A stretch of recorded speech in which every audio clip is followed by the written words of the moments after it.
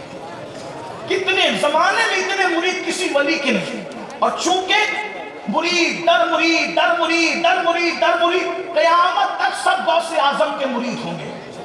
اور اسی ہندوستان میں جو محریرہ ہے، جسے ہم محریرہ مطہرہ کہتے ہیں، یہ غوث اعظم کے کارخانے کی ایسی اللہ اکبر فیضان کا ایسا کارخانہ ہے جسے محریرہ کہتے ہیں۔ یہ محریرہ وہ خون خانہ ہے کہ آنے والا